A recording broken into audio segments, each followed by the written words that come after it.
فلا هادي له أشهد أن لا إله إلا الله وحده لا شريك له وأشهد أن محمدا عبده ورسوله لا نبي ورسول بعده اللهم صل وسلم وبارك على محمد وعلى آله وأصحابه ومن تبعهم بإحسان إلى يوم الدين أما بعد.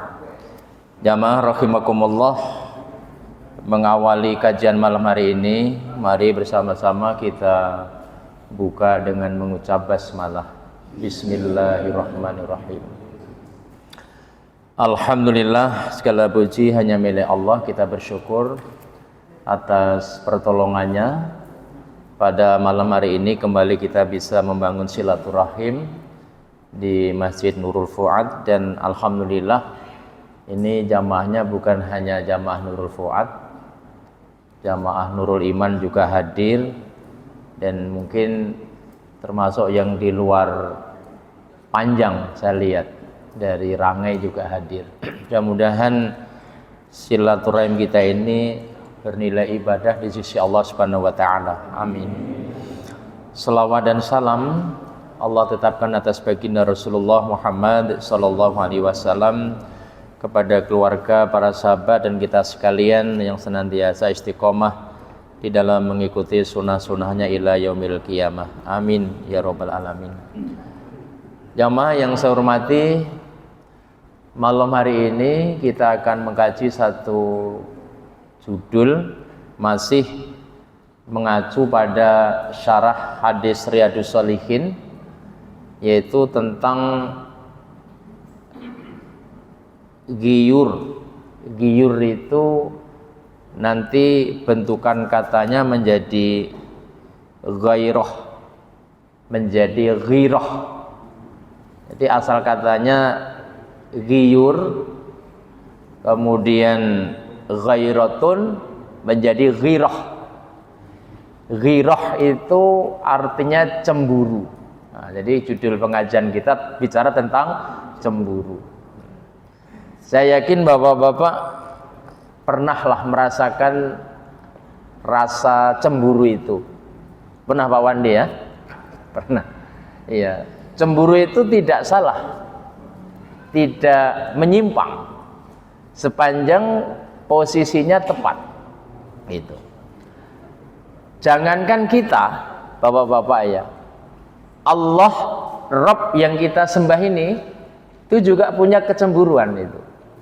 Jadi jangan disangka cemburu itu hanya pakaiannya manusia, enggak. Allah Rabbul Jalli itu juga pencemburu, Pak. Dan nanti dalam hal-hal apa, dalam perkara apa Allah Subhanahu wa taala itu cemburu. Nah, ada beberapa kaidah yang perlu saya sampaikan sebelum kita bicara tentang persoalan-persoalan yang membuat Allah cemburu ya. Pertama, bahwa sekali lagi cemburu itu salah satu sifat yang melekat pada Allah, termasuk pada manusia. Nah, cemburu itu tidak bisa terpisahkan dengan al-mahabbah atau cinta. Jadi hub itu cinta, mahabbah itu cinta. Tidak ada cemburu kecuali berkaitan dengan cinta. Nah, besar kecilnya sifat cemburu itu sangat tergantung dari besar kecilnya cinta kita kepada kekasih yang kita cintai itu, Pak. Jadi gini, semakin rasa cinta kita kepada sesuatu itu besar, maka sifat cemburu juga semakin besar. Tapi kalau rasa cinta kita tidak terlalu besar, cemburu kita juga tidak besar. Makanya ada suami-suami itu yang cemburunya nggak gede, Pak. Istrinya naik panggung gitu, jukitan ya, dengan laki-laki lain, suaminya malah seneng gitu. Ya. Wah, istri saya pintar ternyata jogetannya. Nah, ini kan kacau ini. Dia nggak cemburu dia. Ya. Boro-boro ditegur. Malah disuruh nambah satu lagu lagi katanya. Ya, itu kacau ini. Salah ini. Berarti suami tadi tidak memiliki rasa cemburu. Gitu. Tapi Anda seorang suami, jangankan istrinya nari di atas panggung, hanya naik ojek saja, naik ojek dengan laki-laki, dia sampai rumah sudah tidak nyaman. Dia ditanya, tadi waktu naik gimana posisi duduknya? Ya duduknya biasa, terus posisi tangannya di mana? Jadi diinterogasi gitu. Itu tandanya suami itu sayang gitu. Tapi jangan nemen-nemen amat. Terus posisi kakinya nginjek di mana? Wah, itu namanya terlalu mendetail. Kalau istri sudah gitu ya jangan dilosin terus. Nanti malah salah cemburunya itu. Tapi fitrah, Pak. Fitrah. Maka beruntunglah, berbahagialah suami atau istri yang masih punya rasa cemburu. Jadi kalau sekali-sekali istri-istri kita nanya, kok agak terlambat pulangnya ya? Jangan marah, Pak. Itu tandanya sayang. Apalagi kalau ketika deket sampean kok parfumnya agak berbeda, kok nggak seperti biasa parfumnya. Nah, itu bukan curiga, tetapi rasa cemburu. Jelasin saja, tadi waktu kondangan itu ketemu kawan saya dipeluk, kawan laki-laki. Oh gitu. Jadi yang penting penjelasan. Nah itu. Ini bicara tentang besar kecilnya cemburu itu sangat tergantung dari besar kecilnya rasa kasih sayang. Nah, Ibnu Qayyim Al-Jauziyah, muridnya Ibnu Taimiyah, di dalam kitab yang sangat masyhur ya, Raudhah Muhibbin namanya, Raudhatul Muhibbin, ini salah satu kitab beliau. Ketika bicara tentang ghirah, Bapak-bapak kalau dengar ghirah ternyata cemburu, Pak ya. Itu beliau menjelaskan ada dua karakter cemburu itu. Ada dua watak atau dua karakter cemburu. Pertama adalah cemburu karena kekasihnya, dan yang kedua cemburu terhadap kekasihnya. Ini hanya permainan karena dan terhadap. Cemburu karena kekasih. Yang kedua cemburu terhadap kekasih. Bedanya di mana itu? Nah, inilah pentingnya ngaji, Pak. Nah, kalau nggak dikupas kan kita bingung. Apa bedanya karena dengan terhadap? Padahal hanya gara-gara kata karena dan terhadap ini punya efek yang luar biasa. Beliau menjelaskan begini. Cemburu karena kekasih, ya, yaitu perasaan atau semangat yang menggelora disertai sifat amarah atau kemarahan. Kenapa? Karena hak-hak kehormatan sesuatu yang dikasih itu dihina orang atau dilanggar orang. Saya ulangi, cemburu karena kekasih artinya satu perasaan. Cemburu itu ada di perasaan yang disertai apa? Semangat yang menggelora, beserta itu ada amarah, marah dia itu. Ya. Kenapa? Karena hak-haknya, kehormatan dan keselamatan kekasihnya itu dihina atau dilanggar orang lain. Itu namanya cemburu karena kekasih. Contohnya apa tuh yang paling mudah ditangkap? Misalnya gini, ketika para nabi atau rasul-rasul Allah itu hampir semuanya cemburu, termasuk pengikutnya. Kapan? Ketika hak-hak Allah, batasan-batasan Allah, aturan-aturan Allah dilanggar oleh manusia. Misalnya, kenapa sampai Rasulullah mengangkat pedang, menyatakan perang? Karena ketika tawaran supaya mentauhidkan Allah itu ditolak. Bahkan Allah disandingkan dengan berhala. Nah, itu. Maka Nabi mengangkat pedang ketika itu. Sehingga bisa ditangkap sekarang, kalau kita sering melihat ada satu komunitas umat Islam ya, yang mereka rela berkorban harta, pikiran, jiwa, nyawa ya untuk membela kekasihnya, inilah namanya cemburu karena kekasih. Misalnya kasus kilometer 50 ya, nggak usah dijelasin nih, udah pada nyambung kan? Misalnya, masuk belum harus buka Google tuh. Iya.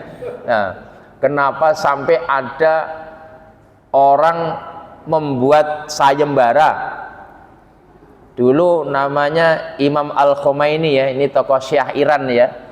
Siapa yang bisa menangkap Salman Rushdie karena menghina Rasulullah, maka akan mendapatkan sekian dan sekian balasan. Disayembarakan Pak. Ini bisa diterima. Kenapa? Berarti umat Islam itu masih sayang kepada Rasulullah. Nah, ini yang rentan Pak. Jadi kalau ada umat Islam ketika Tuhannya dihina, kitab sucinya dihina, nabinya dilecehkan, kok tidak ada kemarahan, maka dia tidak lagi memiliki ghirah, nggak punya cemburu. Ya biarin aja lah, toh juga Allah Maha Kuasa. Nanti kalau Allah sudah nggak sabarkan dibalas sendiri. Nggak boleh gitu Pak. Wong Nabi Muhammad juga nggak ngerti kok, walaupun ditulis di bawah telapak sendal itu kan Nabi nggak ngerti, ngapain kita ribut-ribut. Nah, antum nggak punya kecemburuan itu. Nah, orang Islam yang benar mestinya ketika sesuatu yang azzazi seperti Rob Tuhan kita, Nabi kita, kitab suci kita dinodai orang, dihina orang, maka mestinya kita juga harus melakukan reaksi. Itu tandanya kita punya cemburu itu. Ini yang namanya cemburu karena kekasih itu. Nah, yang kedua adalah cemburu terhadap kekasih. Apa itu maksudnya? Yaitu kemarahan seorang pecinta ketika ada orang lain yang juga mencintai yang dicintainya itu terhadap. Jadi orang marah karena yang dicintai juga dicintai orang lain. Ini kalau di dalam contoh gini Pak, kenapa sampai begitu marahnya Ibrahim alaihissalam Pak?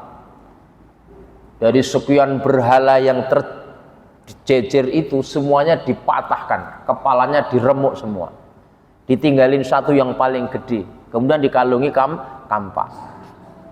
Nah, waktu ditanya ketika ditangkap Ibrahim, bukankah kau yang mematahkan Tuhan-Tuhan kami?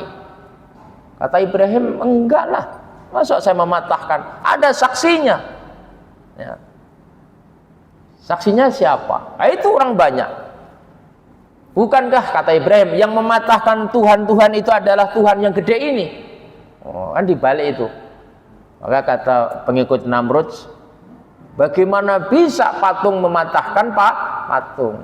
Nah, berarti kan menggambarkan Ibrahim itu marah, menghancurkan patung-patung itu karena Tuhan Allah Subhanahu wa Ta'ala itu disejajarkan dengan patung itu Pak. Makanya marah itu. Sama juga ketika Rasulullah SAW ketika Fathul Makkah, semua berhala yang ada di Ka'bah itu dikeluarkan, dihancurin semua. Nah itu. Kenapa? Nabi sudah menemukan al-mahabbah, cinta kepada Allah Subhanahu wa Ta'ala. Jadi begitulah bapak-bapak menempatkan kecemburuan yang benar. Jadi cemburu itu fitrah yang tidak bisa dielakkan dalam kehidupan kita. Bahkan Tuhan kita sendiri punya rasa ghirah, cemburu ketika hal-hal yang diharamkan dilanggar. Nah, kalau demikian, apa yang membuat Allah cemburu terhadap perbuatan kita? Ya. Cemburu itu kan nggak enak Pak ya. Tapi Allah bisa cemburu sama kita. Hal-hal yang membuat Allah cemburu kepada umat manusia ini nanti dibuka, tolong di Quran surat Al-A'raf Surat yang ke-7 ayat yang ke-33. Ini hal-hal perkara-perkara yang memancing kecemburuan Allah Subhanahu wa ta'ala. Dan kalau Allah sudah dibikin cemburu, nanti musibah itu akan datang silih berganti, Pak. Itu. Tapi kalau manusia bisa membuat Allah ridho, tidak membuat Allah cemburu, maka nanti orang-orang ini akan mendapatkan perlindungan dari kiamat. Sekali lagi dalam Quran surat Al-A'raf ayat 33. A'udzubillahi minasyaitonirrajim. Qul innama harrama rabbil fawahisha ma dhahara minha wa ma batan wal ithmi wal baghi bighairil haqq wa an tusriku billahi ma lam yunazzil bihi. Ya, dikatakan di sini malam yunazil bihi sultan wa an taqulu 'ala Allah ma la ta'lamu. Sekali lagi nanti silakan dibuka di Quran masing-masing, yaitu Quran surat Al-A'raf. Qul innama rabbil fawahisha ma dhahara minha wa ma batan. Satu. Katakan, sesungguhnya Tuhanku, atau katakanlah Tuhanku hanya mengharamkan perbuatan yang keji. Jadi perbuatan keji itu membuat Allah itu cemburu, Pak. Kalau di muka bumi ini ada manusia melakukan perbuatan kekejian, itu dalam pandangan Allah, Allah itu sangat cemburu, murka. Ya.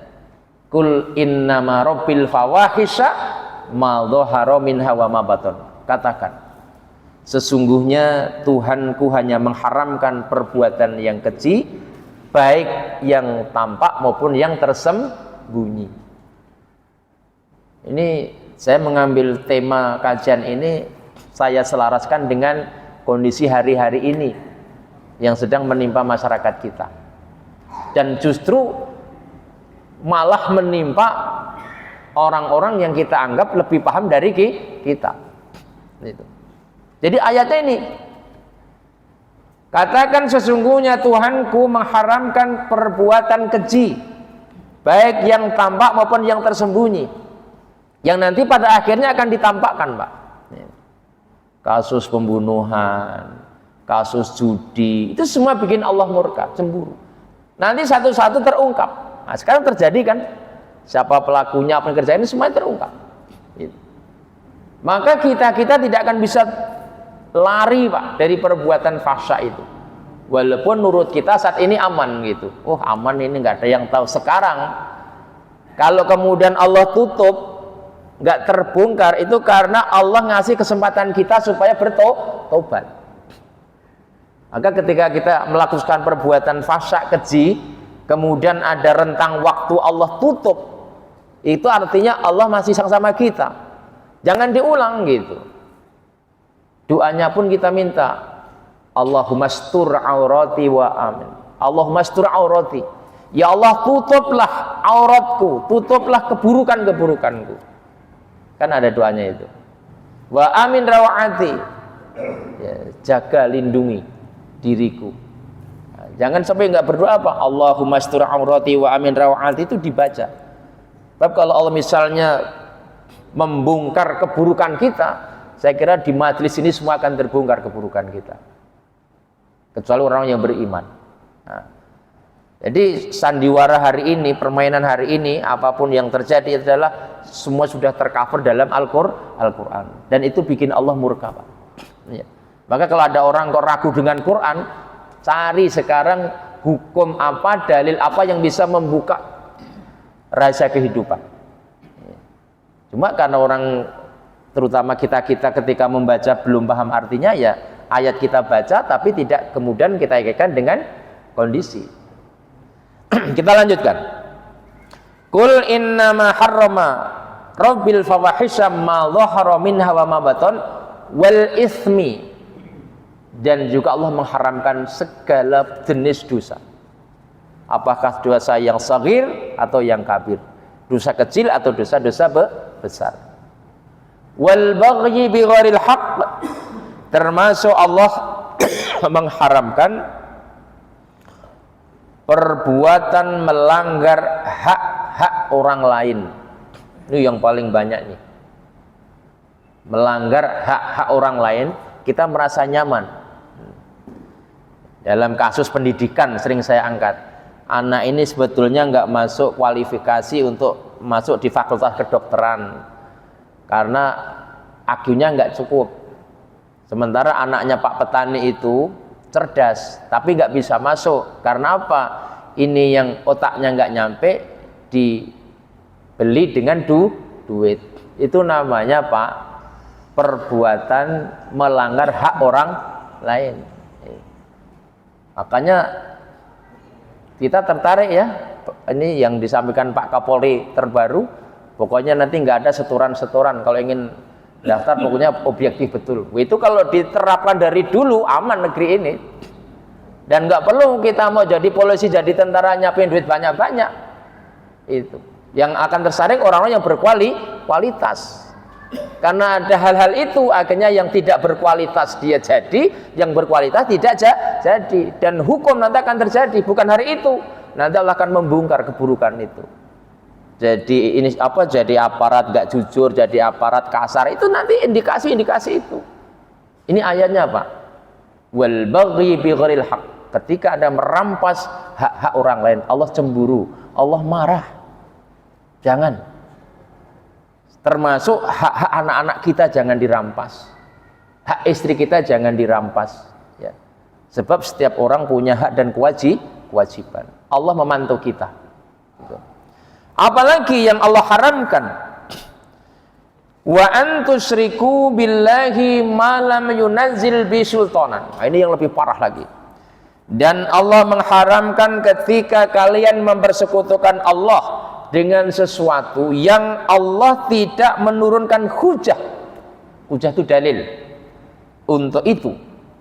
Jadi tidak ada dosa yang bisa mengalahkan kesyirikan Pak.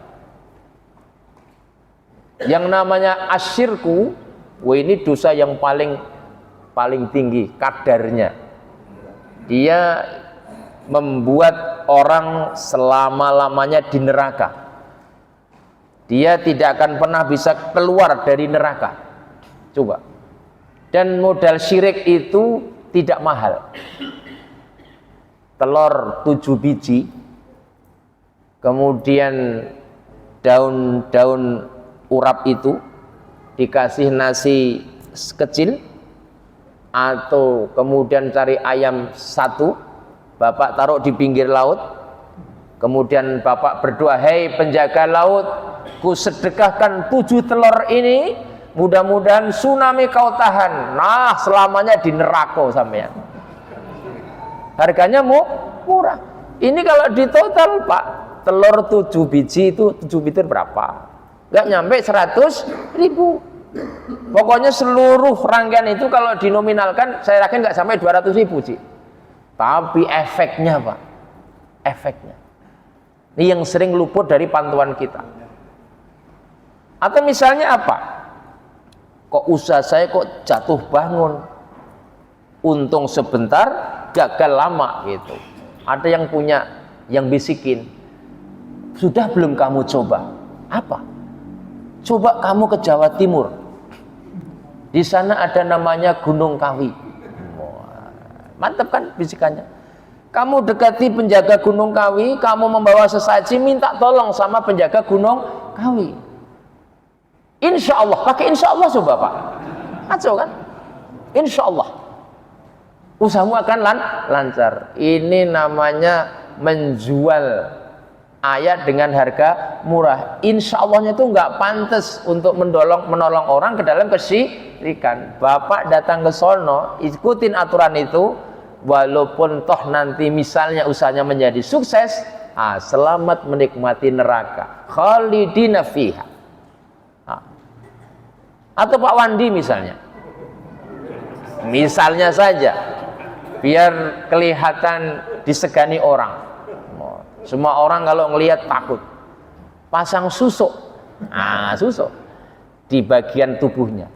Kalau itu benda belum dicabut, selama Bapak masih gunakan, sholat Bapak nggak dianggap, puasa nggak dianggap, ngaji walaupun duduk paling depan nggak dapat pahala, Pak. Makanya ini kan harus disampaikan itu. Jangan menganggap remeh sesuatu yang efeknya besar, tetapi kita pandang ringan. Allah murka, Pak. Wa antusriku billahi ma lam yunazzil bisultanan. Allah mengharamkan segala bentuk kesyirikan yang di situ tidak ada hujah yang menjadi alasan atau dalil. Dan memang nggak ada syirik itu hujahnya kecuali haram. Itu. Ya sebetulnya Ustadz, saya ini ya tetap menyembah Tuhan, masih menyembah Allah. Ini sebagai wasilah. Cerdas kan gini kan? Jadi antum ke pinggir laut itu ngapain? Itu ya hanya aja, syarat saja. Saya juga masih sholat. Waduh, walaqad uhiya ilaika wa ilal ladzina min qablik la in asyrakta la yahbatanna 'amaluka wa la takunanna minal khasirin. Az-Zumar 65. Dan sungguh telah kuwahyukan kepadamu ya Muhammad dan kepada orang-orang sebelum kamu, kalau sekiranya engkau mensekutukan Allah dengan sesuatu apapun, sekecil apapun, la yahbatanna 'amaluka wa la takunanna minal khasirin, sungguh Allah akan menghapus semua amal yang sudah kamu kerjakan. Maka jangan main-main dengan ini, Pak. Allah cemburu kalau ditanding-tandingkan. Masya Allah kok ditandingkan dengan pohon, Allah ditandingkan dengan jembatan, Allah ditandingkan dengan sotil untuk aneh, Allah ditandingkan dengan batu, Allah ditandingkan dengan keris. Level nggak kira-kira? Wong bapak-bapak saja kalau ditandingkan dengan itu nggak terima kok. Masih berharga kita. Ini Allah disejajarkan dengan benda-benda seperti itu. Gimana Allah tidak cemburu? Tapi Allah itu sabar, Pak. Dibiarin aja yang tukang musyrik-musyrik itu. Siapa tahu nanti mau tobat, mau ngaji, denger kalau itu haram, mau tobat. Tapi kalau sudah dikasih rentang waktu masih juga nggak kembali bertaubat, nah lihat kaum Ad, lihat kaum Samud, semuanya ditenggelamkan ke dasar bumi. Karena itu kita yang tahu harus terus menyuarakan, ngingetin saudara kita, jangan sampai kita tidak melaksanakan tapi kena dampak atau mudaratnya. Ini kecemburuan Allah. Wa an tusyriku billahi ma lam yunazzil bihi sultanan. Apalagi wa an taqulu 'ala Allahi ma la ta'lamun, dan Allah mengharamkan apa? Mengada-adakan terhadap Allah apa yang tidak kamu ketahui. Sebetulnya ini berkaitan dengan apa, Pak? Dengan keyakinan yang menuhankan selain Allah. Misalnya, mohon maaf, ada yang meyakini malaikat itu anak Allah. Kan ada tuh keyakinan itu. Isa alaihissalam itu anak Allah. Nah, itu Allah marah. Tidak sepantasnya Allah punya anak.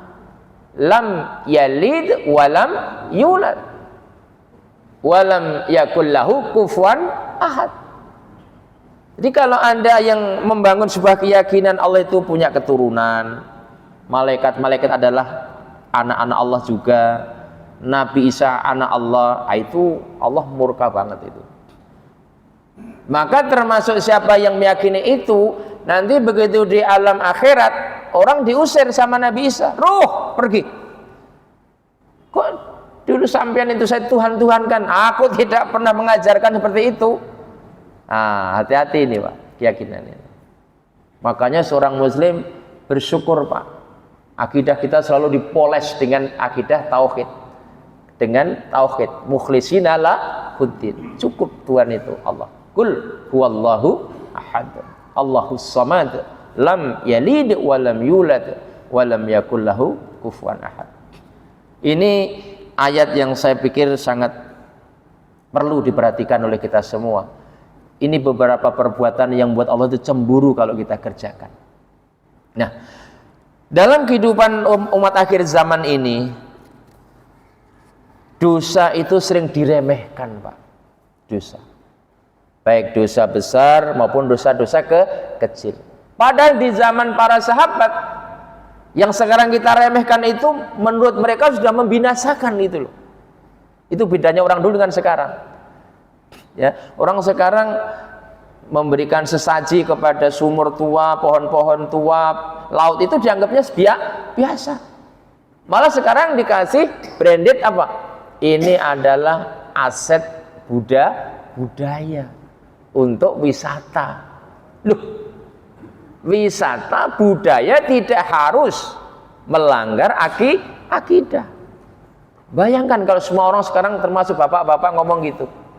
Misalnya nanti setiap bulan apa kita sepakati di laut dekat rumah Pak Tariman kita adakan sedekah laut dalam rangka mendukung wisata untuk memajukan aset atau penghasilan masyarakat panjang. Hati-hati nih. Kalau sampai Bapak terjun di dalamnya, nah masuk itu Pak. Karena nggak mungkin kebenaran campur dengan kebatilan. Wala talbisul haqqo bil batil. Saya akan bacakan beberapa hadis bagaimana bedanya orang dulu dengan orang sekarang dalam memandang melihat dosa. An Anasin radhiyallahu anhu qala innakum la ta'maluna a'malan hiya adaqqu fi a'yunikum minasyari kunna na'udduha ala ahdi Rasulillahi sallallahu alaihi wasallam minal mubiqat. Hadis sahih riwayat Bukhari. Dengerin baik-baik, ini penting sekali Pak. Dari sahabat Anas bin Malik radhiyallahu anhu ia berkata, sesungguhnya kalian kelak, jadi kita ini Pak, sesungguhnya kalian kelak akan mengerjakan beberapa perbuatan yang perbuatan